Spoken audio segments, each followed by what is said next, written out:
So my dear student, ये जैसे question है तो इसमें क्या दे रखा है, अल्फ़ा और बीटा क्या है, ज़ीरोज़ हैं। तो मैं एक बार क्या करता हूँ, आप लोगों के सामने ये इक्वेशन यहाँ पे लिख देता हूँ। बोल रखा है if alpha and beta are the zeros of the polynomial, इस पॉलिनोमियल के ज़ीरोज़ हैं अल्फ़ा और beta, then form a quadratic polynomial. तो एक ऐसी वाली क्वाड्रेटिक पॉलिनोमियल हमने बनानी, क्वाड्रेटिक मतलब पावर 2 वाली पॉलिनोमियल, जिसके ज़ीरोज़ क्या हैं, अल्फ़ा स्क्वायर और बीटा स्क्वायर है। ठीक है, तो ये मैंने बना लिया, ये मैंने इक्वेशन लिख ली। तो एक बार मुझे बताइए, इसको अगर हम कंपेयर करें a x square plus b x plus c के साथ, तो मुझे केवल इतनी सी बात बताए ना, अल्फा प्लस बीटा वो कितना होता है बच्चों, वो होता है माइनस बी अपॉन ए। अब बी की वैल्यू यहाँ पर कितनी है, यहाँ पर है -5, ए की वैल्यू कितनी है 6 और सी की वैल्यू कितनी है 1। तो ये हो जाएगा माइनस बी अपॉन ए। तो अल्फ़ा प्लस बीटा की वैल्यू हो जाएगी 5/6। इसी तरह से अगर मैं अल्फ़ा इंटू बीटा की वैल्यू निकालना चाहूँ, वो हो जाएगी सी अपॉन ए। ठीक है, अल्फ़ा प्लस बीटा की वैल्यू माइनस बी अपॉन ए, अल्फ़ा इंटू बीटा की वैल्यू सी अपॉन ए। ठीक है, इतना हो गया। अब एक बात बताइए, मुझे तो स्क्वायर करना है इनका, क्योंकि मुझे वो क्वाड्रेटिक पॉलिनोमियल बताना है जिसके जीरो अल्फा स्क्वायर और बीटा स्क्वायर होंगे। अब ये तो अल्फा प्लस बीटा है ना टोटल, तो मैं क्या करूँगा डियर, मैं इस पूरे का स्क्वायर कर दूंगा। अगर मैं यहाँ इस तरफ स्क्वायर करता हूँ तो 5/6 इस तरफ भी स्क्वायर करना पड़ेगा। तो यहाँ पर ए प्लस बी का फॉर्मूला लग जाएगा, ए प्लस बी का होल स्क्वायर, वो कितना होता है a square plus b square plus 2ab, 2 × alpha × beta. ठीक है, ये होता है। और 5 का स्क्वायर हो गया 25, 6 का होल स्क्वायर हो गया 36। तो ये हो गया। अब अगर मैं यहाँ पर alpha square plus beta square, ये तो ठीक है, बट 2 × अल्फ़ा × बीटा, ये 2 अल्फ़ा बीटा लिखा है ना, तो अल्फ़ा बीटा की वैल्यू 1/6 अगर मैं यहाँ से रखता हूँ, तो मुझे इतनी सी बात बताइए, अल्फ़ा जो मैं ये ऐसे लगा रहा हूँ ना, इम्प्लाइज दैट, ये आप नीचे लिखना, ये क्योंकि यहाँ पर फ्रेम कट जा रहा है ना, तो इसलिए मैं नहीं लिख पा रहा हूँ। Alpha square plus beta square plus 2/6। मैं एक काम करूँ, इसे कट नहीं कर रहा हूँ अभी, ठीक है, 2 × 1 = 2, 2 × 3 = 6, ऐसा नहीं कर रहा हूँ मैं। कोई बात नहीं, आप चाहे तो कट भी कर सकते हैं, ठीक है, एलसीएम तो लेना है बाद में। तो ऐसे alpha square plus beta square की वैल्यू कितनी आ जाएगी डियर, देखिए 25/36 तो आ गया। अब ये जो है प्लस का है ना, ये मैंने उस तरफ भेजा, तो ये हो जाएगा माइनस का 2/6। यहाँ पर से alpha square plus beta square की जो वैल्यू आ जाएगी, अब हम इनका क्या लेंगे, एलसीएम जो इनका लेंगे वो लेंगे हम 36, 36 1 × 36। इसका यहाँ डिवाइड करते हैं, फिर जितना आता है उसका ऊपर मल्टीप्लाई करते हैं, इसका यहाँ डिवाइड करेंगे, फिर जितना आएगा उसका मल्टीप्लाई ऊपर करेंगे।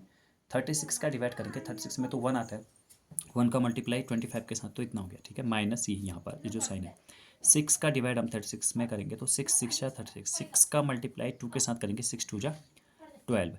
तो हम इन दोनों को माइनस करेंगे 25 और 12 को, तो 13 आएगा, 13/36। यहाँ पर से मेरा alpha square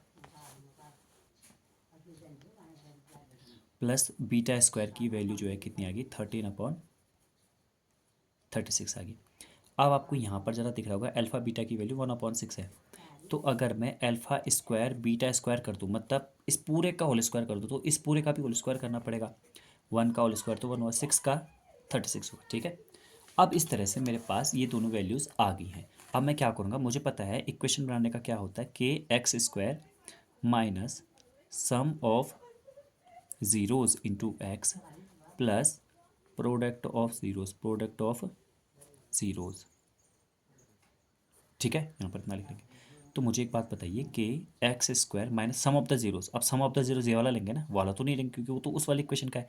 alpha square beta square लेना था ना हमने, तो अल्फा स्क्वायर बीटा स्क्वायर का सम कितना है, 13/36, ये x plus product of the zeros वो कितना है, 1/36। अब क्या करेंगे बच्चों, जैसे यहाँ पर दोनों के अपॉन में 36 है ना, तो चाहे इसी के अपॉन में होता अकेले, चाहे इसी के या चाहे इसी के, मतलब अपॉन में हम पसंद नहीं करते हैं, तो इसलिए हम इस पूरे को किससे मल्टीप्लाई कर देंगे, 36 के साथ।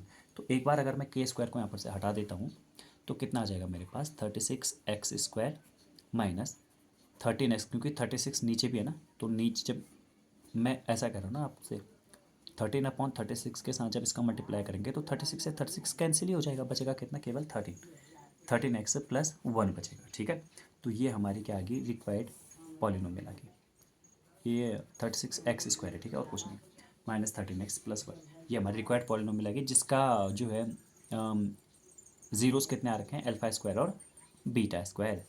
ठीक है, क्योंकि हमने यहाँ पर से ऊपर से निकाल रखे हैं। तो बच्चों ये था क्वेश्चन। अब एक क्वेश्चन जो है आप लोगों के लिए होमवर्क के लिए, बड़ा छोटा सा क्वेश्चन है ये मैंने करवाया भी था, अगर आपको याद है तो।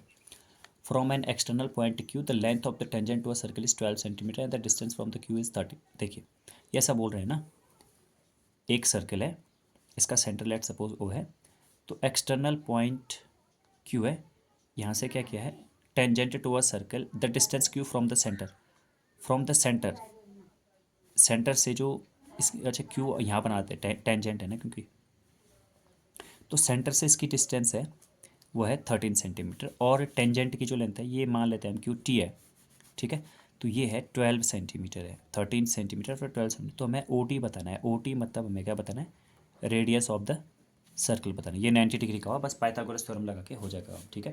तो बच्चों आज मैंने आप लोगों को 2 क्वेश्चन बताए, आई होप कि आपको ये क्वेश्चन समझ में भी आया होगा अच्छे से, और इस क्वेश्चन की आप लोग प्रैक्टिस करना, इसको सॉल्व करना, ठीक है। तो मिलते हैं नेक्स्ट वाली वीडियो में।